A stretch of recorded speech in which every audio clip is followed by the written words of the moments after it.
Right. We're going. All right, guys, tough to introduce a new unit this way, but it's the best we can do. So we finished talking about what was going on, the High Middle Ages going up to the Renaissance.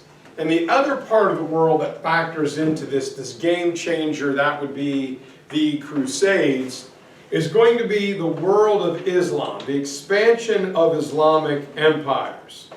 When we last left off, Islam had just expanded, and we had conquered a territory from the Indus River Valley over to the Atlantic Ocean.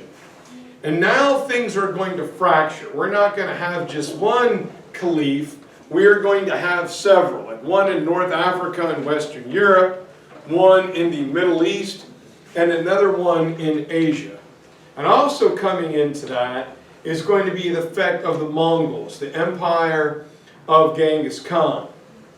And so the effects of the Islamic expansion in religion are going to break, as Islam breaks from the heartlands of the Middle East and spreads deeper westward into Africa and northward into Europe and eastward into Asia. There's going to be a fracturing of the religion, a schism, if you will, like between the Roman Catholic and Eastern Orthodox churches. This one is going to be between the believers in Shiite and Sunni Islam. This is going to break down the concept of one caliph who governs all of Islam. Added into that, as I said, is the ingredient of Genghis Khan and the Mongol Empire spreading westward from China. Islamic expansion and Mongol expansion are going to collide. So the result will create several different regional kingdoms. And to understand that, we've got to understand the difference between orthopraxy and orthodoxy. All right, there's a small but subtle difference there. Orthopraxy is how you practice the religion. Whether you're Shiite or Sunni, Muslims are defined or united by their orthopraxy. They worship their religion in the same way. The practice of the 5 pillars is the same.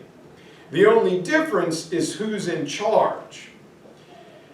Orthodoxy, however, is what you believe. And so if you go to a Christian church, some churches do communion every Sunday. Some do it once a month. Some do it, 3 times a year. Some use communion wine. Some use grape juice. The belief is the same, but just the Sunday worship service is practiced differently. Orthopraxy is the practice. Orthodoxy is what you believe. There is also the Nicene Creed, the concept of the Holy Trinity, and the Arian Creed in Eastern Orthodox. Islam is defined by the practice of their religion.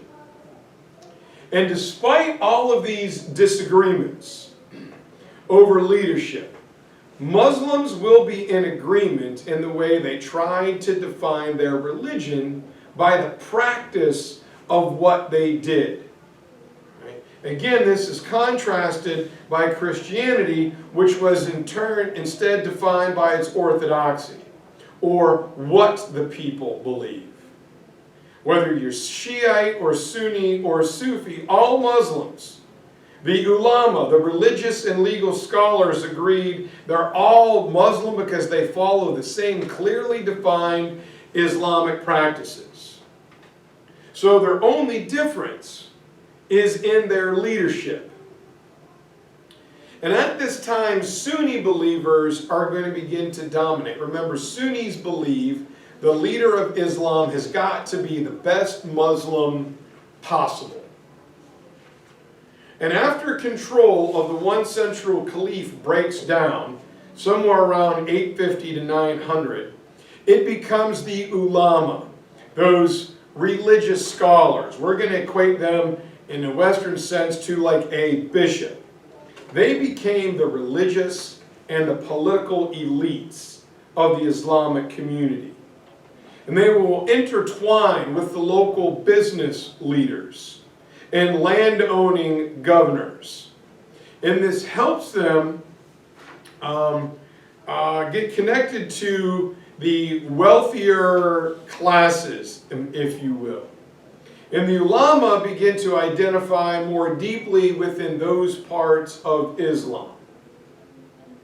So from the year 1000, right as Western Europe is breaking out of the darkness of the Middle Ages, the ulama become a separate kind of social class. Now in Islam, everybody is equal, we get it, but the ulama are a little bit more respected. Their word carries a higher weight. Right? They're just, you know, smarter, more believable, better leaders. And part of that is going to be due to the creation of the madrasa. And a madrasa is an Islamic university. Sorry, I kind of got away from myself here. Here's the ulama talking, hanging out, having their discussions. A madrasa is an Islamic university. And it started when ulama began to teach other Muslims at local mosques. Want to learn how to read, want to learn how to write, want to learn how to understand the Quran. And eventually, being a teacher, or more likely a professor, becomes a permanent job for the ulama. Regional rulers, princes, lords, began to use patronage. You guys, anybody know what patronage is? I know Ben knows. Like you're a patron of the arts, or you're a patron of the music program. Right? It's like philanthropy. I'm going to pay you, I'm going to sponsor you, and in return, I want to hear music, or I want to see beautiful paintings. I'm your patron. I'm going to pay for it.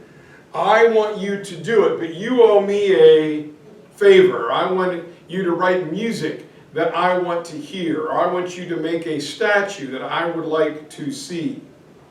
Well, these princes, through patronage, said, hey, ulama, come to my town, come to my part of Islam, and I'll build you a really nice madrasa. I'll build you a physical building. And they will go out and use incentives to recruit the best teachers. And these teachers are also going to help spread the religion. In return for building you this nice new school, you are going to help me govern my territory. People respect you, people listen to you, so I've built this for you. Now this is what I need you to do, or this is what I would like you to teach. Now this is opposite of what is going to go on in the universities in Europe. Where in Europe there was a set, specified curriculum, right? As a freshman, you're going to take these classes, and you can't become a sophomore until you pass all of those classes. There's a clearly defined 4 English classes, 4 math classes, 4 social studies classes, 4 science classes, an art, a foreign language, and a CTE, or whatever it is. In Islam, it is the teachers who personally certify you when you are ready. So if I'm looking at Anne-Marie, and Anne-Marie is ready to advance, I say, Anne-Marie, you've graduated, you've passed, move on. Now her good buddy Molly may need a little bit more time on like math or something like that, or her favorite course, art history. So while Anne-Marie moves on, Molly, we've got to do a little bit more work. It's nothing wrong with it. It says the individual teacher determines when the individual student is ready. There's not a set 4-year, 6-year, 8-year curriculum. Those who get the material. So me, you guys would have all been graduated, and I'd still be working in math class. Why do they want it to be? If they wanted it to be a number, why do they make it a letter? I would have been stuck there for a long time. And after you receive your certification, the student could then become a teacher or an ulama themselves.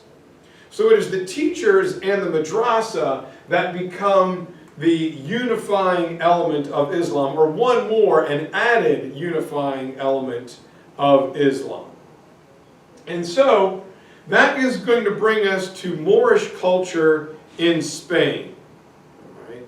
In Spain, we have a different regional development of the Islamic world. We're in Europe. And there, we'll talk about him in a minute, there is a great Islamic caliph known as Harun al-Rashid who helps coin the term Dar al-Islam, meaning the abode of Islam. Islam will be practiced here. And when the Islamic religion and culture finished its worldwide spread, it's going to stretch from the Atlantic Ocean in Spain all the way throughout Southeast Asia to Indonesia. So it's big. One guy can't govern it all. In the western half of the Islamic world, which was considered Spain, Morocco, and most of North Africa, is known as the Western Caliphate, or the Western leader of Islam. And here you have a blending of Islamic and Spanish culture that intertwine is known as Moorish. And it's still visible in southern Spain today in cities like Granada and Cordova. And there near Cordova is the great Alhambra Mosque and the great Alhambra Madrasa and Castle. It's this beautiful old university and mosque in southern Spain. In this area of Spain and Africa had been a creative and cultural exchange center for 200 years. When most of Western Europe was locked in the depths of the Dark Ages, like Spain and Morocco just aren't that far. I mean, you look south from Spain and you see Morocco, and you look north from Morocco and you see Spain. And there's a cultural explosion there, all due to a grandfather and his grandson, Abd al-Rahman I and Abd al-Rahman III. These two guys right here. They opened up a madrasa they built in Spain to not only Islamic students, but any students from Spain and Africa. European ones, Christian ones, African ones. It didn't matter. And together, while they're in school, these groups mix very well. They make advancements in science, excellent works of literature. And they develop this very sophisticated courtly lifestyle not seen in many other places. They learned different languages. They saw different clothing styles. They saw different worship styles. Unfortunately, attending school together did not foster a religious understanding. They interacted well when they were in school, but when school was over, they scattered.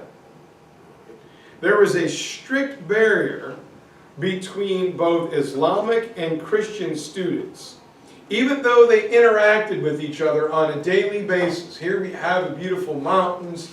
Here is underneath the castle these like pink and red, you know, like Byzantine arches. Here's the Abd al-Rahmans. It's a beautiful thing. A lot of people used to get lost down in here because it all looks the same, whatever. But anyway,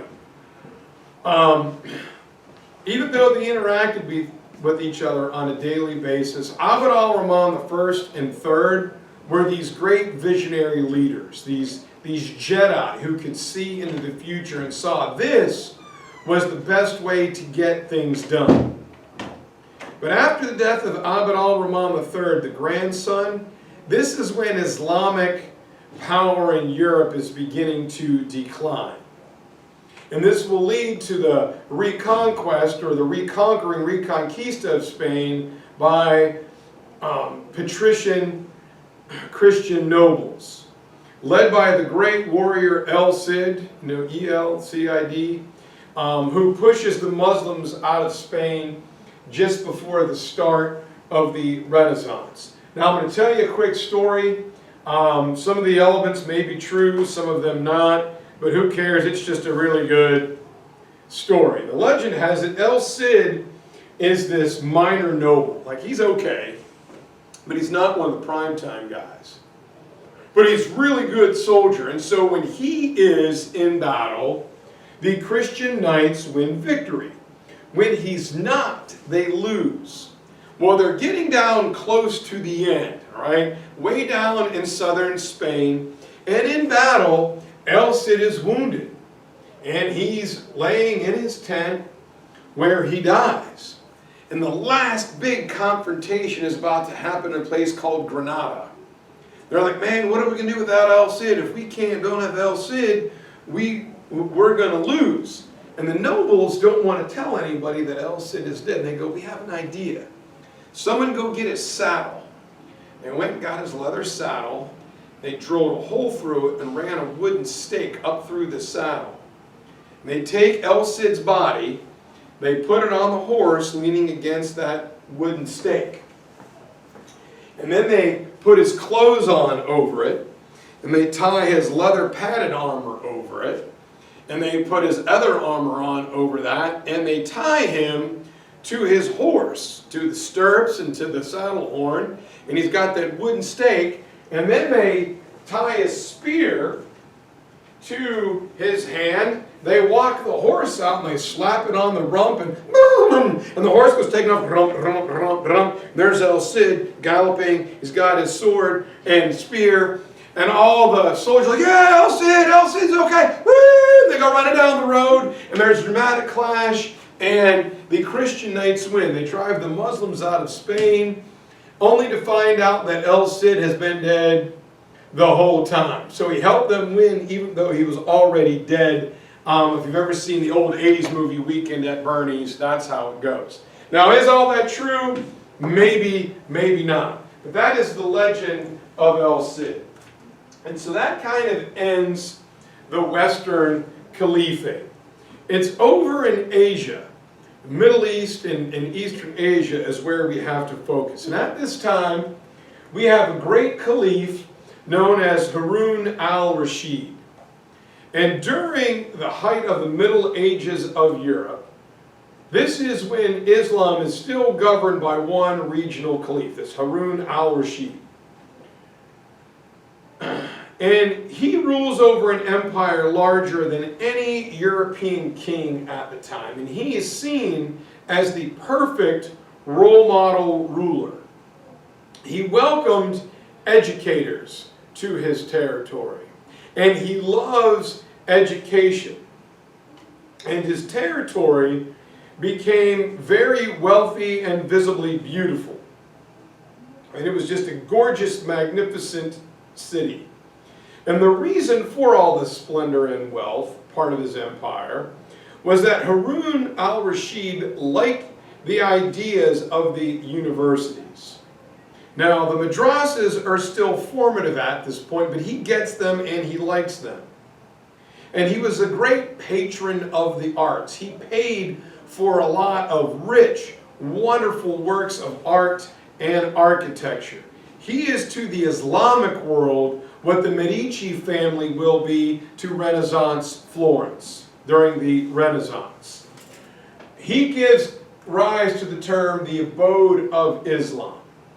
And it is here that we get this kind of complicated change in leadership. Despite the teachings by the madrasa and the ulama and the leadership of Harun al-Rashid, at this point in Islamic history, there comes that vast splintering of different Islamic territories.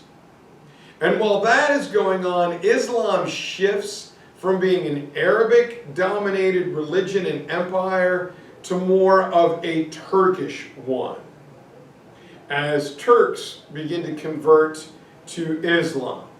And as leadership changes frequently, right? We have the Abbasid dynasty, who were Sunni Muslims.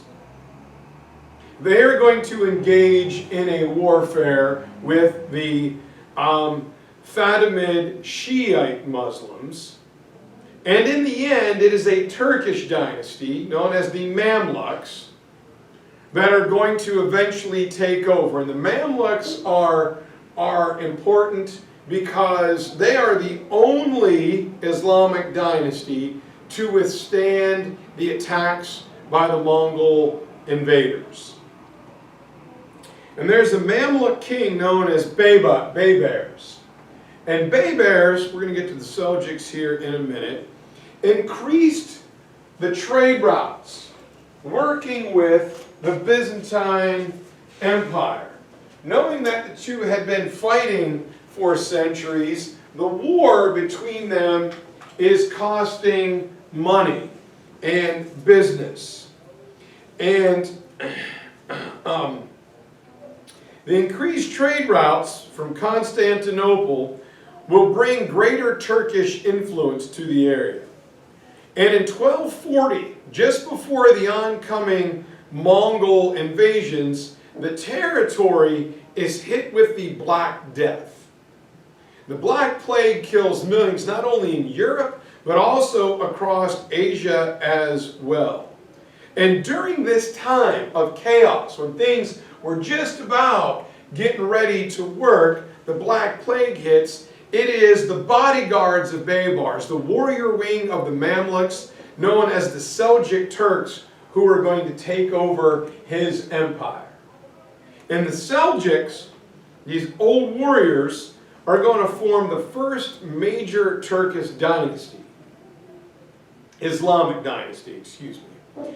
They were a warrior clan and devout Sunnis, where the Muslim, the leader, the caliph, must be the best Muslim possible. And they had previously liberated the city of Baghdad, and they liberated it from the hated Shias or Shiites. And it is the Seljuks who take on the new title of Sultan. Sultan means temporary authority. We are here only temporarily while Allah allows us to govern over Islam. And the Seljuks, all right, are going to be pretty good conquerors. It is they that pushes Islamic rule deep into the heartlands of Turkey. They liberate the holy cities of Mecca and Medina from the competing Shiite dynasty of the Fatimids. And these Turkish dynasties had built or maintained a lot of the ancient roads, going back from whether it was the Romans or Alexander the Great or Darius the Great. They add a lot of new roads complete with those caravansees, the inns and the rest stops with water wells and fruit trees. And they did this to not only allow trade to become easier, but to make sure that it was easier to complete the Hajj down to Mecca as well. And they begin to expand their artisan network. Right? They brought acid-etched like metalwork, like Damascus steel to other people. They added beautiful works of architecture, but put a Turkish flair on the Roman and Byzantine arches.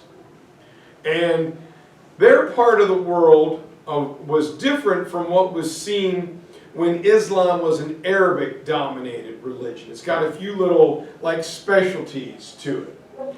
And this is going to bring us to the heart of the Crusades. And during this time of internal Islamic fighting, the Crusades are going to pick up. Now we know the first crusade was successful. It is the only one. By this time, we're getting ready for the second most famous crusade, the Third Crusade. And this one features like King Richard the Lionheart of like the Robin Hood fame, and great Islamic warrior Saladin.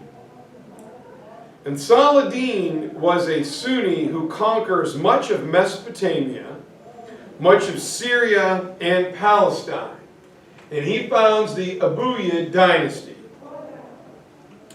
And he does not like the Shiite Muslims. So he was almost able to completely wipe out Shiite philosophy from the Tigris and Euphrates river valleys all the way to Egypt. And remember, a Shiite believes the true caliph must be a direct blood descendant of the Prophet Muhammad. Now, Saladin is most well known for fighting King Richard the Lionheart of England in the Third Crusade. While Saladin is fighting the different factions of Islam, he, through his leadership and military prowess, is able to unite them to fight the crusading armies, to push them out of not only Jerusalem, but the great port city of Accra. Saladin not only defeats the Crusaders, but he also slows the breakup of Islam. When he was there, they were able to slow down the breakup of Islam. But, unfortunately, he's one of these great leaders of vision and presence and personality, like Pericles of Athens. What happens when they're no longer with us? So you guys remind me, when I see you next time, I'll tell you a good Saladin, Richard the Lionheart story. And while Saladin is winning, all right, here's Saladin, there's King Richard, there's some crusader fighting, it was nasty, all right. There is a decline in the Fatimid dynasty. This is probably where we're going to have to stop today. In Cairo, Egypt, there was the Fatimid dynasty, named for Muhammad's daughter Fatima. And Fatimid influence lasts only a couple hundred years. They are being assaulted on all sides. The Fatimids were able to exist between different warring factions because, again, they believed the true leader of Islam must have the Prophet's blood in their veins. The Fatimids were the only Shiite tribe that had this connection. However, by this time, it had been about 400 years since Muhammad had died. And that belief was beginning to fade due to the warfare and the Sunnis becoming the dominant sect of Islam. The Sunnis believed that the leader of Islam needed to be not a direct descendant of Muhammad, but the best Muslim possible. They are going to be elected. So Saladin will really shrink Fatimid and Shiite influence. When I see you guys again, we're going to pick it up here, talking about the Mongols. I hate introducing a unit this way, but it's the only choice we had. If you have any questions, let me know, and we'll figure it out. I'll go over this again if we need to. Over and out.